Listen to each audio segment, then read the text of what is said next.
Hi friends, இன்றைக்கி நம்ம 2026 நடந்த கம்பைன்டு டெக்னிக்கல் எக்ஸாமில் கேட்ட ஒரு மேக்ஸ் கொஷின் பார்ப்போம். அதுவும் தனி வட்டியிலேருந்து ஒரு கொஷின் பார்ப்போம். ஃபஸ்ட்டு கொஷினை வாசிக்கலாம்.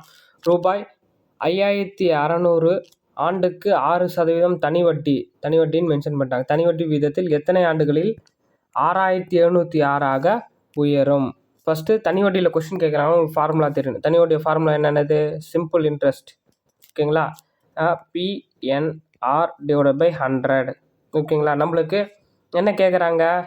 எண்ணு தான் கேட்குறாங்க. எத்தனை ஆண்டுகளில் உயரும். அப்போ எண்ணு தெரியாது, எண்ணு தான் கண்டுபிடிக்கணும். ஓகேங்களா?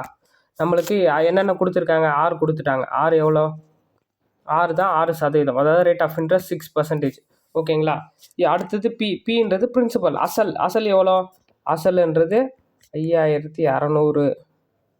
ஓகேங்களா? அடுத்தது சிம்பிள் இன்ட்ரெஸ்ட் கண்டுபிடிக்கணும்.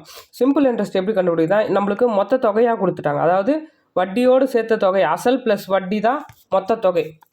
அசலும் வட்டியும் சேர்ந்தது தான் மொத்த தொகை. அப்போது அசலை கழிச்சிட்டா, மொத்த தொகையில் அசலை கழிச்சிட்டா நம்மளுக்கு என்ன கிடைக்கும்? வட்டி கிடைக்கும். வட்டின்றது சிம்பிள் இன்ட்ரெஸ்ட். அப்போது 6720 மைனஸ் 5600 கழிச்சா 0 2 1 1. அப்போது வட்டி எவ்வளோ?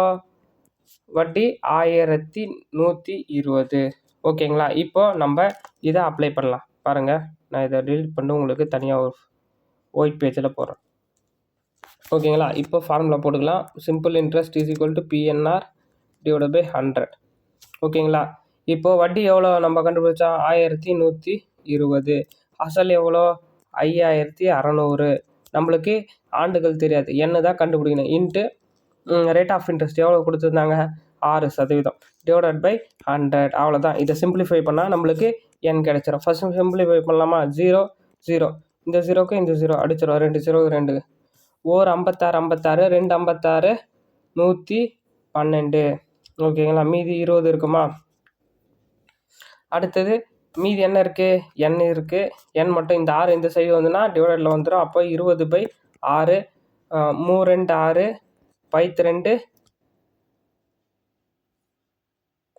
5 2 30. இதை கலப்பு பின்னத்தில் எழுதுனா 3 3 9, மீதி 1 டிவைடட் பை 3. கரெக்டாக? 3 3 1 10 பை 3ன்றது ஆன்சர் தான். கலப்பு பின்னத்தில் எழுதுனால ஆன்சர் தான். அப்போது 3 1/3 இயர்ஸ். கரெக்டாக? அதாவது இதை மாதத்தில் கணக்கு பண்ணோன்னா 3 ஆண்டு 1/3ன்றது இன்ட்டு 12 போட்டுக்கினா 1 3 4 3 12 வருமா? அப்போ 4 மாதம்.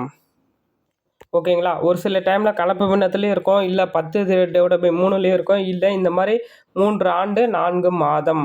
அதாவது 3ன்றது ஆண்டு. இந்த 1/3ன்றது ஒரு வருஷத்தில் 3 பங்கு. அதாவது ஒரு வருஷத்தில் 3ல் 1 பங்கு. அப்போ வருஷத்துக்கு எத்தனை மாதம்? 12 மாதம். அதை டிவைடட் பை 3ஆல் போட்டால் அது ஒரு பங்கா. 1 3 3 4 3 12. அப்போ 4 மாதம். ஓகேங்களா? இப்போ பாருங்கள், கொஸ்டினை பார்க்கலாம். இப்போ என்ன ஆன்சர் கொடுத்துருக்காங்க? ஆப்ஷன் ஏ தான் ஆன்சர். 3 1/3 ஆண்டுகள். ஓகேங்களா? ஏ தான் answer. Simple interest compound interest question பார்க்கறதுக்கு ஈஸியாக தான் இருக்கும். பட் சின்னதாக டிஃப்ரெண்ட்டாக எதுனா கொடுத்தாங்கன்னா பதட்டப்படாமல் பொறுமையாக போடுங்க. ஓகேங்களா? தேங்க்யூ. உங்களுக்கு எதனா டவுட்னா கமெண்ட் பண்ணுங்கள், நான் உங்களுக்கு கண்டிப்பாக கிளியர் பண்ணுறேன்.